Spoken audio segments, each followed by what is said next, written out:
Mccaferty, head coach at UNC Greensboro. Today we're going to talk about man-to-man offense. A lot of coaches have different philosophies on what they want to run. My philosophy is very simple. Every year I'll have the motion offense as part of my arsenal, a continuity offense, and a series of set plays.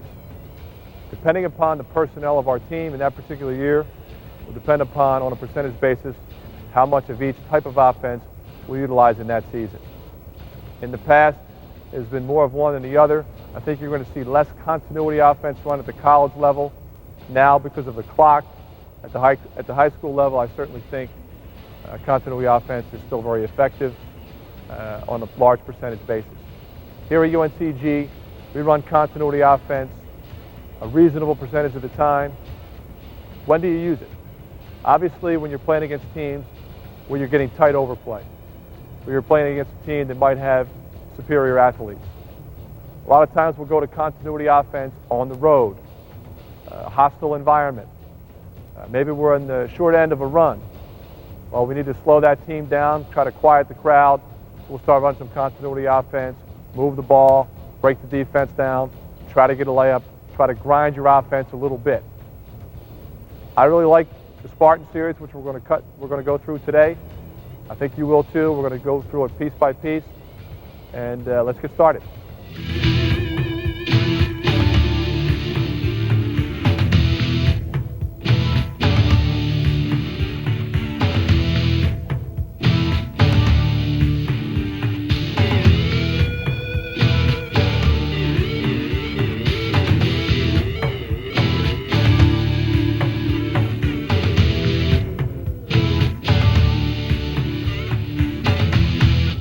Okay, when we talk about the Spartan series as a continuity man-to-man offense, the first thing, again, you want to talk about is spacing. The key is making sure that the point guard line up pretty much on the free throw area, free throw line extended. Same thing with the weak side guard. Now, when you're on this side of the 10-second line, the guard without the ball always must be in front of the guard with the basketball. Why? In case we need to swing the ball to enter the offense against heavy pressure. We start this particular offense in a 2-3 high set. Why do we do that? We're trying to open up the floor, create backdoor situations, pull the defenders away from the basket, particularly those big people who don't want to leave the basket area. They want to stay in the hole. They want to stay in the paint. Well, we're forcing the forwards to come out on the floor here. Obviously, the three-man's used to doing that, but sometimes the post four is not used to doing that. Five-man, same thing is going to be up here. Now, this particular offense, 1, 2, 3, 4, will all end up in all different spots on the perimeter with back pick opportunities to score, down screen opportunities to score, opportunities to make a back cut to the basket for a layup. The five-man is going to have a very limited responsibility in this particular offense. So if you have a big, strong post player who's not particularly gifted offensively, this is a great offense to use because it really limits what this man does. It keeps him around the basket, and the baskets that he makes will be when he catches the ball close to the basket, he can turn and finish. He doesn't have to make a move. He doesn't have to get out on the floor too much.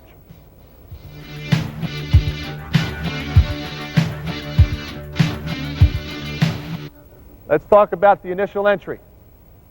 Okay, again, we come down the floor. In the 2-3 high set, you're putting the onus on the forwards to get open by themselves. So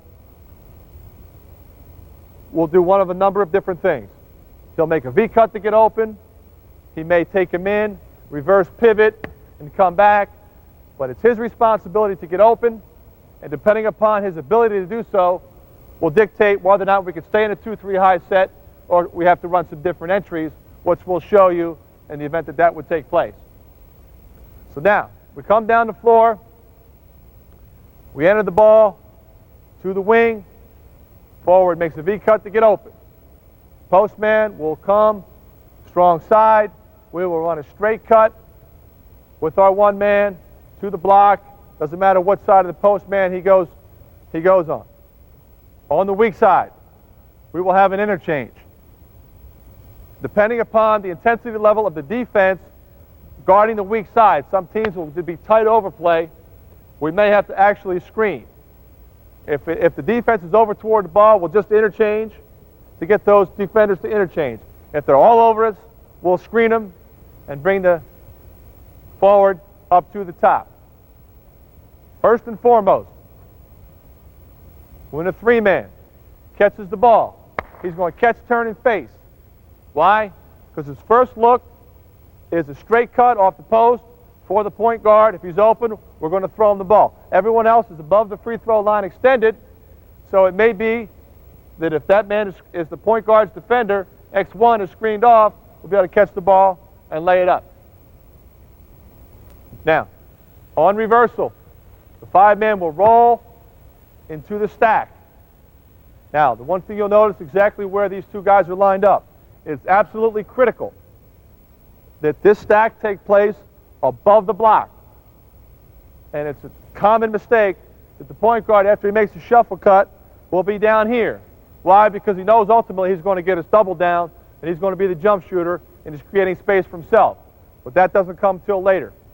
He starts above the block, and also then enables this cutter, as he's coming off this double screen, to go either side of the stack, depending upon how we play it.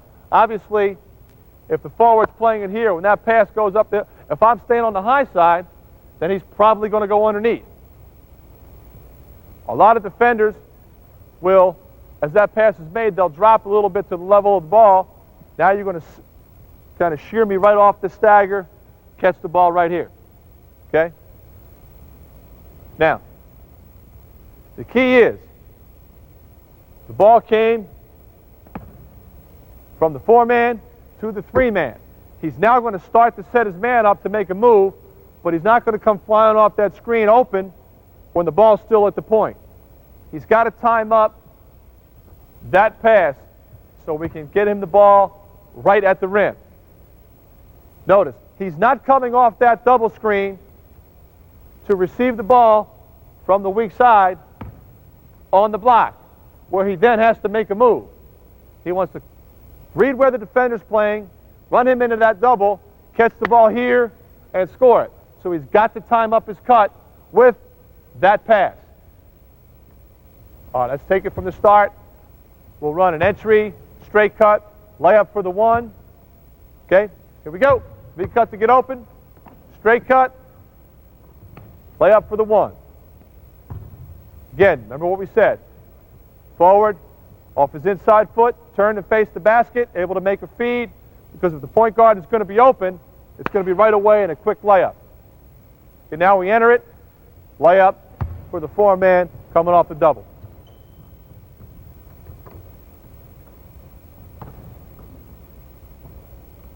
Okay, next option. Hit the wing, straight cut, interchange. I'm busting up to the top, swing it here, pass, hard cut off the double. All right, he's not open. He's going to continue on through. Okay, double down. Here comes the double. Okay, right up the hill.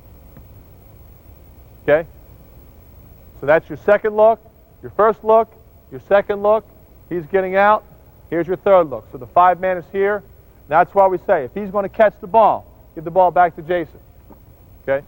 Obviously, his first look was here. His second look was to a jump shooter off a stagger. His third look is the five-man showing hands right at the rim.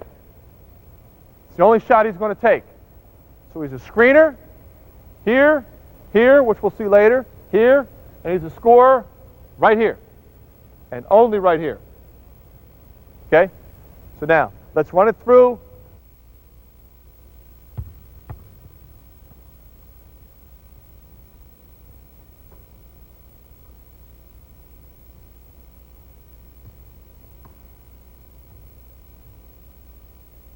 Jump shot for the one. Now we're going to go, Jason, you're going to pass the ball from the 2 to the 5.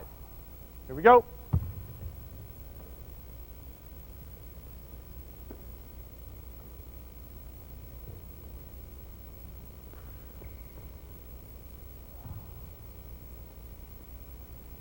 Okay, good job. Okay? Now, what did we say this was? This is a continuity offense. So what we're going to do now is we're going to run it through. The ball comes to the top. The point guard decides he's not going to shoot the ball. We'll see what our spacing is. We'll swing the ball, and we'll run it back the other way. Okay? Nope.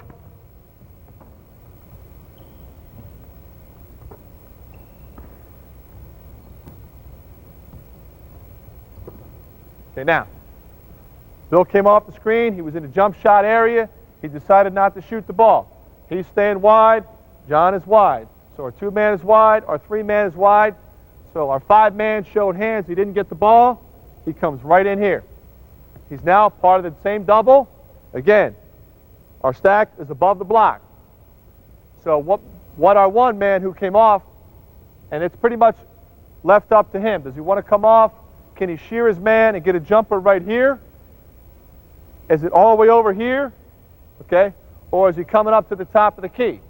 We leave that up to him depending on how the defender is playing it and where he's comfortable jump shooting the basketball. In that particular case, he caught the ball here. Chose not to shoot the ball. Well, if that's the case, he's going to have to back it out for spacing purposes and then drag it over and make that feed. And here comes the next cutter. And then we screen down. Okay? All right, stop it there. Take it from the top. So we're going to get now what we're going to do is we're going to run it all the way through. And when the 1-man reverses it to the wing here, we're going to get the 2-man off the double screen, the double back pick, and you're going to score the ball. Okay? Here we go.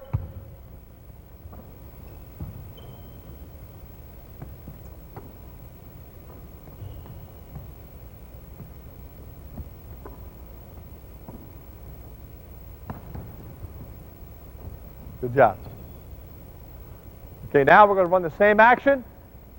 Jump shot for the 4-man. Jump shot for the 4. Here we go.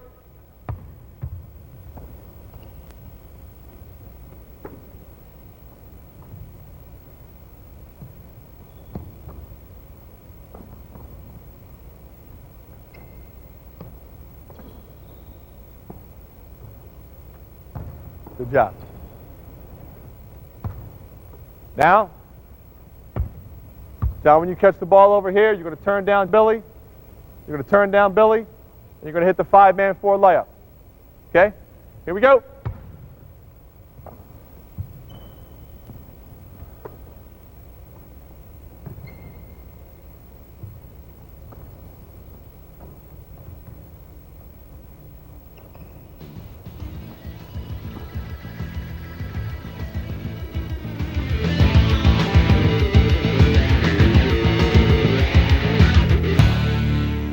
What happens in continuity offense is that the defense will start to settle into the same pattern that you're running.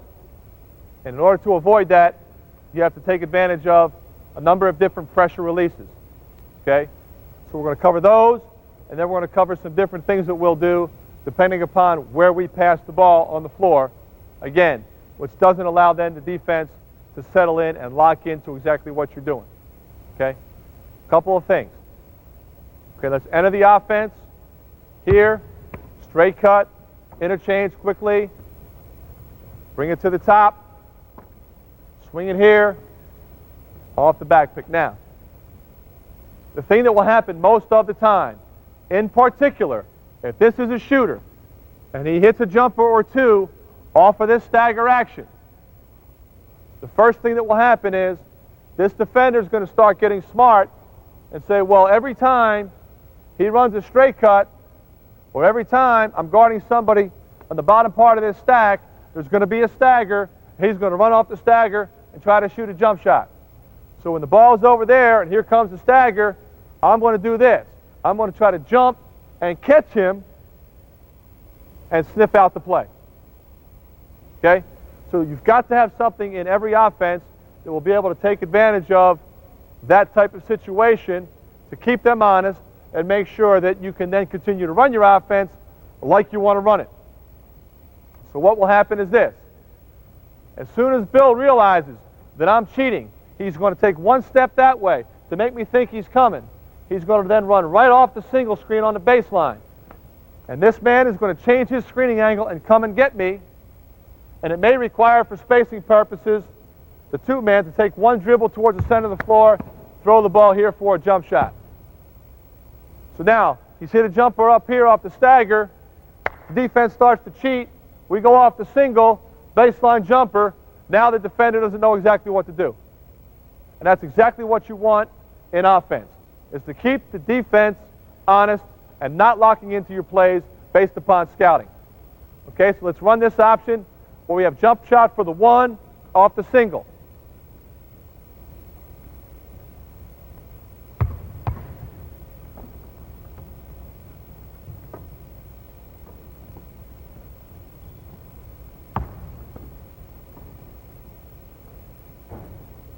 Good job. Let's run it through to the exact same point. Okay, because we'll run another option that we have to be ready to utilize if, in fact, the defense is going to try to sniff out what we're doing.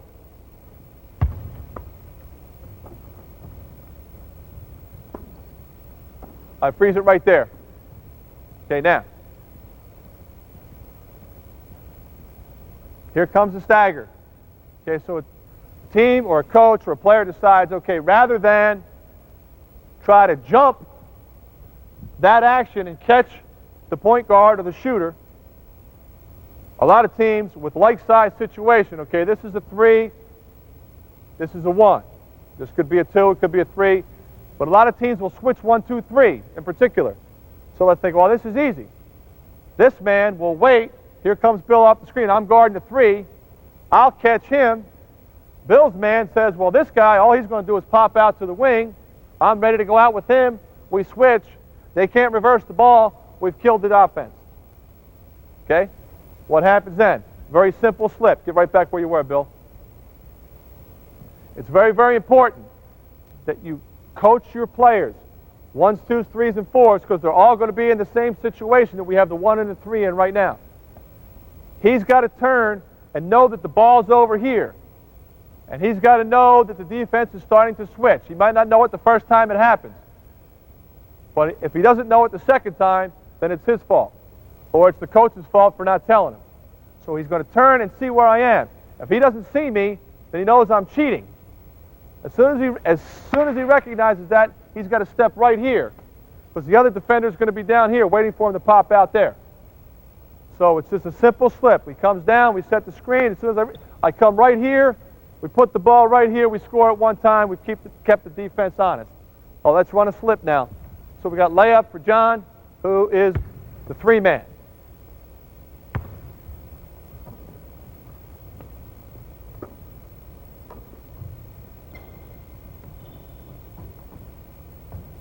Okay, good job. So that's 2 options now to take away what people may do to try to lock up this offense and kill it right away. All right, now, here's another option. Let's run it again. Enter the ball. Stay right there, BT. What a lot of teams will do, or a lot of individuals, as soon as they see continuity type action, they know as soon as he throws the ball there, the offense is supposed to then take the ball and throw it there, and now I've got to deal with this stagger, or excuse me, this double screen. So as soon as that pass is thrown, throw it back here, Jason. What you'll see a lot of people do is they'll start to cheat, throw it there, and then they'll already get there before the cut is taking place. Then catch it. And you'll see a number of offensive players, what they'll do is they'll come right to you. Well, nothing's going to happen. I got him. So he's got to read that. He's got to read that. And as soon as that happens, these guys have to read it, because as soon as he comes here, if that can then be skipped, you come and get me. Now, at the very least, we forced maybe the 5-man defensively to run out on the floor and play someone else that he's not accustomed to playing. Or if they stay home, he's going to have wide open jump shot. Okay? Let's run through that, please. Here we go. Straight cut. Reversal. Skip. Good job. All right? Enter it. Utilize this against tight overplay. All right, so we see a team that's really coming after us. They're all over us. They're up in the passing lane. We'll make this call. Instead of the four-man, Coach Taylor, running his cut, he'll run a stunt. He'll start to come and he'll bump because we're setting this man up here. So when Jason interchanged, okay, here's a guy that we said is our best shooter. He's somebody that they're trying to lock up. So we know that this guy is going to be up in the passing lane. So now, John, you'll dribble towards Jason, and Jason's going to go back door. We'll keep this whole side of the floor open, and we'll take advantage of tight overplay. So let's run that, please. Pressure release against tight overplay. Here we go.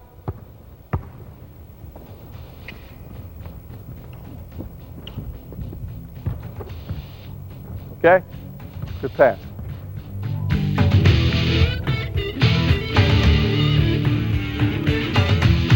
Okay, now, we've talked about how we want to enter the ball. We've talked about things that the defense will do to take away the continuity part of this offense and kill the play, to kill the action. They don't want to guard it. Nobody likes to guard it.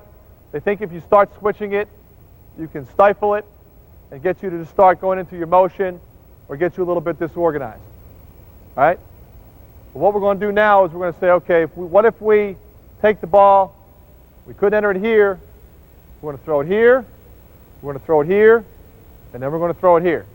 So we'll go through everything that's going to happen depending upon where the point guard opts to throw the basketball. Okay? Again, what do we talk about? The two guard, Jason, is in front of me, giving me a lead. Why is he there? In case I come down the floor, our forward does a poor job of getting open. So now I've got my dribble. I can't get open. The five-man is stifling here. Well, Jason's giving me a lead, so I can turn, and he can pop back out. Now, the five-man's going to roll to that side of the floor, hit, straight cut, interchange. Come on, Bill. And you're right into your offense. So again, it's the same exact offense. It's like a mirror image of what we just ran. It's just that it's going to start differently with the first double down being a different shooter. The first guy coming off the back picking action is also going to be a different shooter. But again, your jump shooters on top and your cutters on the baseline are always 1, 2, 3, or 4. Okay, here we go.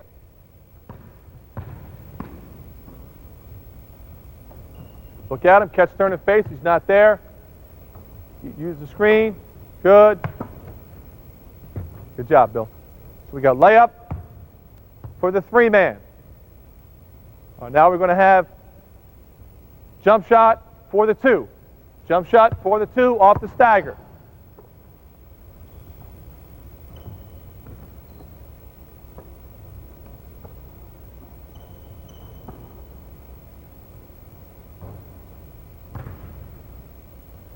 Okay. Now we're going to hit the five-man.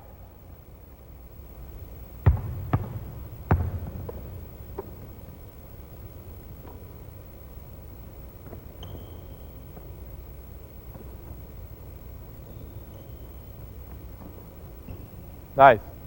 So there are your options. Okay, now, goes back to what are we running continuity for? We're breaking down the defense. We're making them work. We're grinding it. We're setting screening action. We're turning the offense over and over. Okay? So again, it may get them to soften. It may get them to play it even tighter. So now, we'll run a set right out of this that will be keyed upon a spin dribble.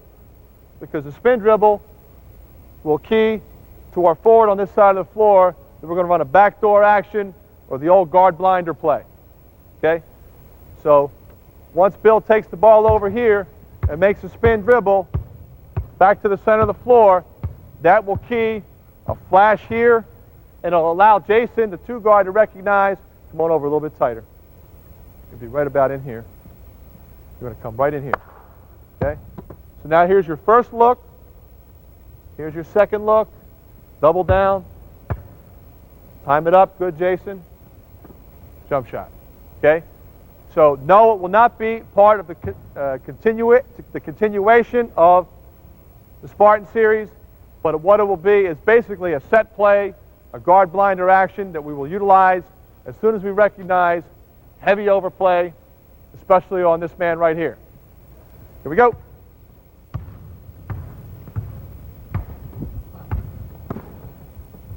Okay, good.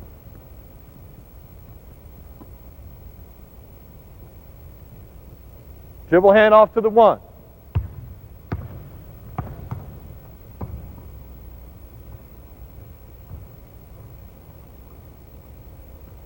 Two-man off the double.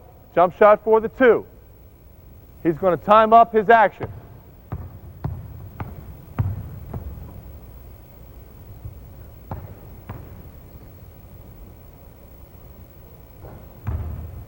Okay, good.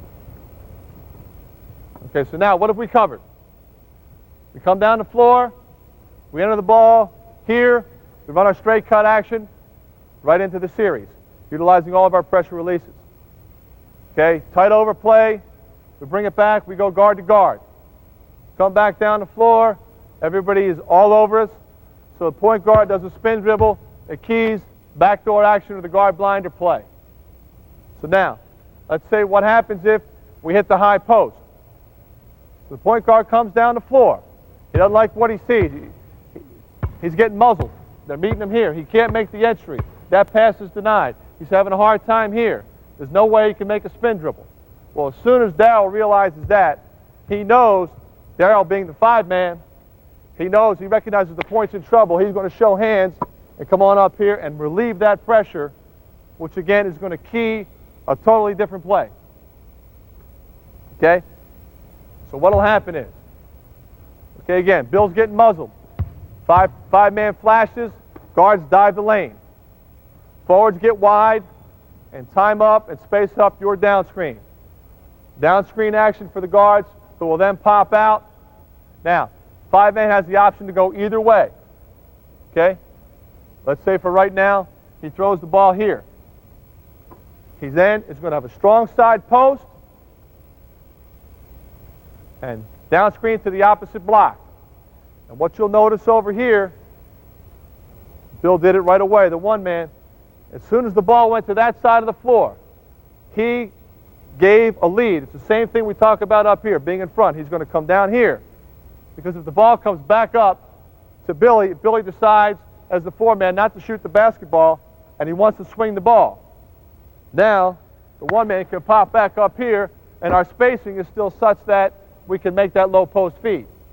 If when Billy caught the ball, and our 1-man stayed here, and then when Billy caught it, wanted to swing it to me, and I was denied, and he had to come all the way out here to catch it, well, now the play's basically been killed because our spacing is not what we want it to be, and he would then have to dribble the ball all the way down here to look, and the timing of that weak side screening action would be nullified. All right? So let's run that, please. Okay, we're going to screen down on the 4, jump shot for the 4-man. Here we go.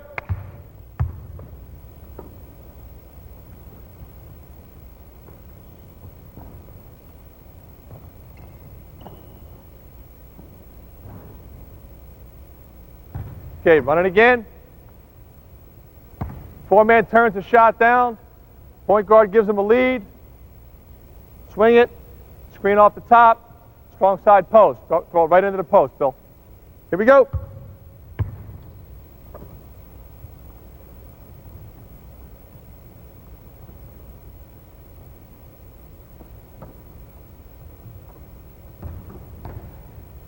And I'll take it back where we were. Where Billy was right here, Bill's got the ball here. Now we've said this man in particular, we talked about this at the start, he's a limited offensive player, so we want to get him the ball close to the basket. Now, depending upon the strengths and weaknesses of your players, this screening action is terrific because you're going to end up with, make sure you take a step. It's the same shot we've talked about over and over, pivoting on the inside foot, jump shot here. So there's a jump shot here, there's a post up here. But at the very least, even if this man is nothing more than a decoy because he doesn't happen to be a real good shooter, this screening action will occupy the defense and alleviate the potential for a double team on this person who may be a real strong offensive threat. Okay? So you're going to get him here or you're going to get him here. And if you stay in it, you're going to get either a jump shot at the free throw line or a post-up action here. So now keep in mind, the ball, now we've gotten to the point where now Bill throws the ball there. He doesn't throw it here, he throws it there. John doesn't shoot the ball. Well, it's immediate down screen post-up. Okay? So when he catches the ball, his first look is shot, his next look is inside, and then here is our weak side 2 guard who's here. He's going to pop up if he needs to. And the guard has already changed his position. All right? So let's run that. So now we'll run it through. John turns down the shot, and you're going to dump it right inside to our post-up 4, who's our best post-up player. Here we go.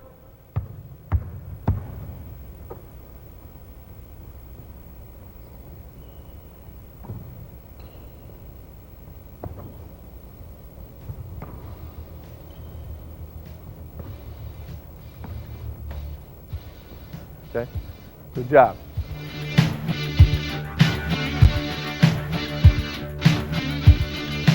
All right, now, let's say, for example, we're playing a team that is really in our face, and we're really having all kinds of problems entering this offense. What we'll do then is we'll say, okay, guys, instead of being a 2-3 high set, we're going to run this tight. So what we're going to do then is we're going to pull our forwards on the block. Our guards are going to be in the same situation. This will enable our forwards to work a little bit harder and enable them to get open maybe a little bit easier. So when the point guard comes down the floor, okay, the forward then can walk me up the lane and hold me off and pop. Okay, bring it back. He can walk up the lane. If I'm all over him, he can reverse pivot on me. And now I can't get to him. Okay? Or he can even, if I'm really on the high side, he can go inside of me and then maybe try to run back in front and get the ball. Okay, so we'll say our forwards come up and the forward on ball side comes out. So it's up and out and up. So why is this man only going up? Because he may need to go out. So they come up, and the weak side forward stays. He can't enter it anyway. Making sure now you're in front of him, the 2 guard, because now Bill needs you. So he pops, 1 man. Now, this forward can pop out to receive the ball and fight off the defender. So it will enable us to, in a little bit easier fashion, enter what we want to enter and not allow the defense to take us out of what we want to do offensively. Okay? So let's run the Rub series or the Spartan series tight. All right, so we'll hit it. We'll hit the right side. We'll run the options through, and then we'll do it on the opposite side of the floor. Okay, here we go.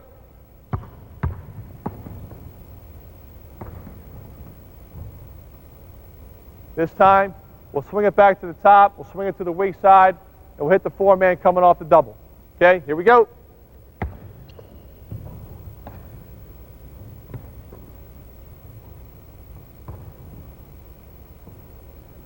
Let's run it again. Jump shot for the point guard coming out of the stagger.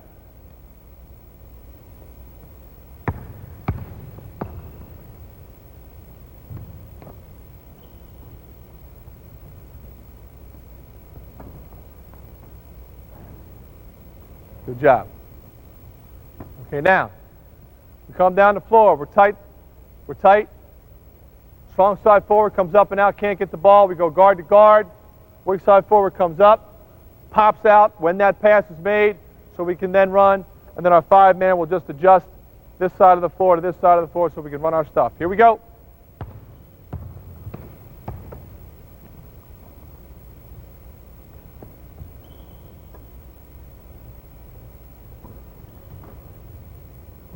Good job. All right, now, what we want to do is we're line up tight, we come down the floor, we can't enter it here.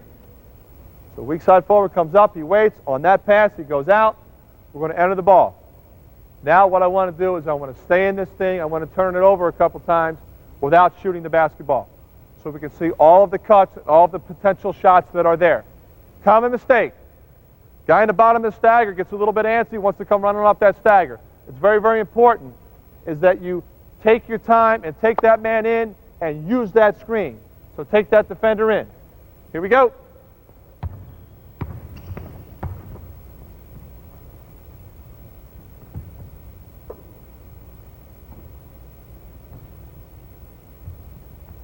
Go a little bit tighter to the stagger. Go ahead, Jason. There you go. Swing it. Screen down from the top. Good. Swing it. Make sure you look at that 5-man. Give him a look. Don't have to throw it. All right. There he is.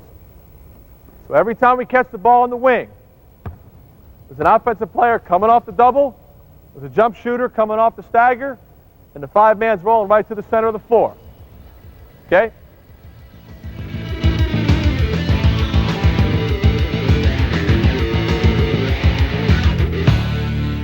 Let's say we want to come down the floor and we run this as a set play. We want to say, okay, we like this action, but we're really strong in the 2 spot and the 4 spot.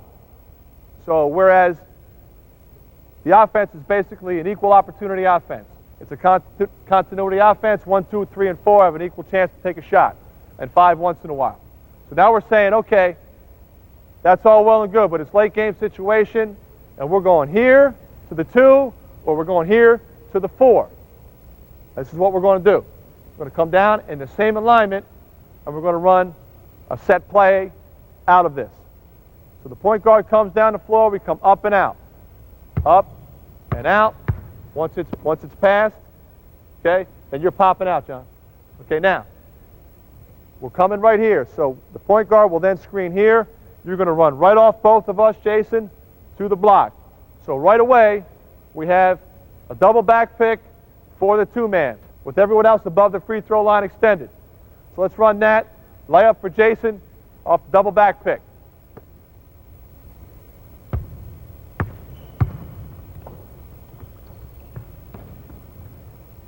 Okay, good.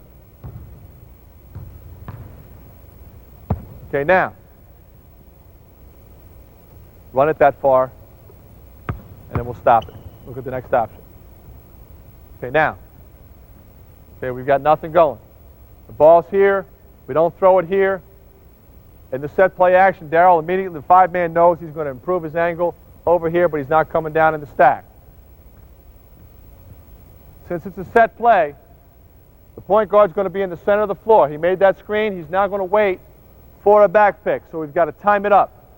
So the weak side 3 is going to then flash up and set a back pick for the 1.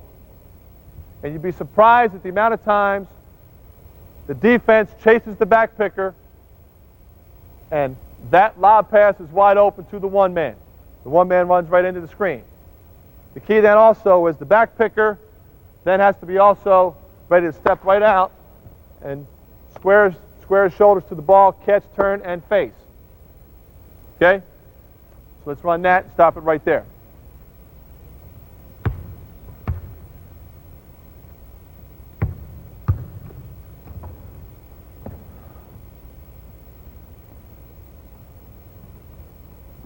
All right, now, you have pressure release options over here when the ball is swung.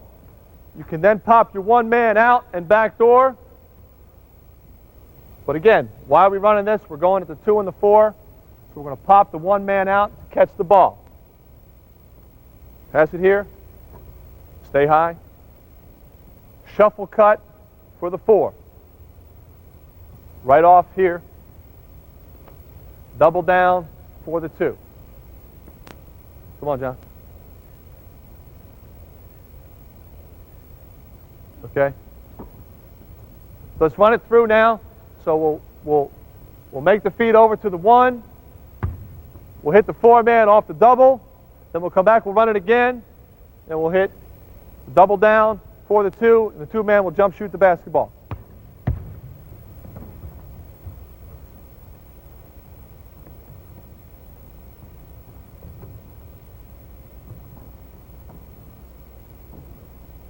Good job.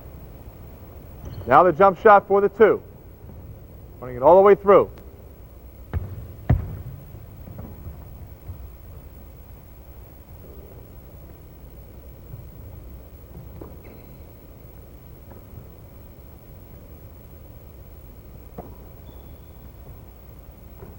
Okay, good. Now, let's run the same thing as a side out of bounds situation. Let's take it over on the side. The four-man's going to take it out. You can tinker with this a number of different ways. A lot of coaches like to run their side OBs out of a box set. You can run it out of a box set. That's how I'll show it to you. You can line up and you can run it just like we did a minute ago. You can line your two up here, straight cut them into the post to try to get a little bit more movement by the defense to set up the eventual stagger opportunity for him. Okay? Basically what's going to happen is on the slap of the ball, he's going to step towards the ball, back pick, a little bit more here, step out to the ball, pop out, swing it here, shuffle cut, double down. So you can tinker with your alignment to start depending on what you're comfortable with as a coach, but I'm running it out of a box set, which is how we run a lot of our side OB situations, so you don't exactly know exactly what we're going to come with because everything we run is out of a box anyway. Okay, here we go.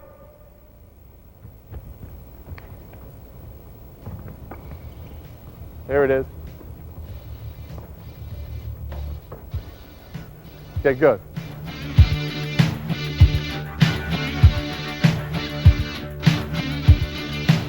We can also run this offense out of a 1-4 baseline set. Now, why would you do that? Well, you do it for a couple reasons.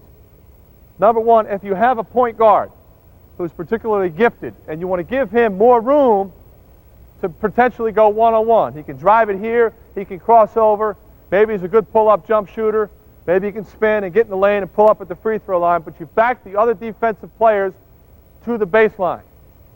Okay? So you've given him an opportunity, our one man, to create. So now, what happens when he maybe exhausts his move and he needs to initiate the offense? Well, then it becomes important that our low post players recognize that, and depending upon what side he ends up on, the opposite forward will pop up and catch the pass for the initial entry. So let's say our point guard came down, he maybe made a move, he doesn't like what he has, he brings it over here, and now he looks, we throw the ball here. As soon as he does that, he's going to roll right in here and get to be inside part of the stack. Okay? So now what will happen is he'll step up, okay? You'll step up, baseline shuffle, okay? Pass, screen down. Now, what are you noticing about this particular offense? Okay, you're now asking the five-man to do a little bit more. So you wouldn't put this option in unless you had a terrific point guard and a five-man that's capable of doing more things. Okay, because the spacing's a little bit different. But it also enables you to get into the offense with a different look. Okay, we started at 2-3 high, we started it tight, now we start at 1-4 on the baseline. Now we make different entries, we run different things, and then we run a set play out of it. So they don't really know, as defenders, exactly what's coming by how you line up. Here we go.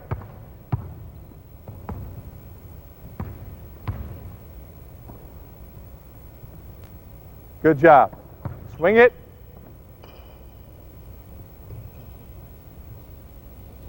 Swing it.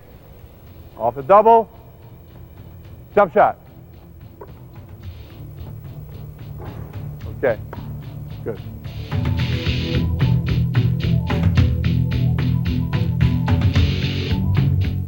I hope you like what you've seen. Obviously, it's a lot to teach. Once you get it, you'll find that you break the defense down very easily. There's enough in there so you can't be scouted, and it provides a number of different options depending upon the talent level of your players.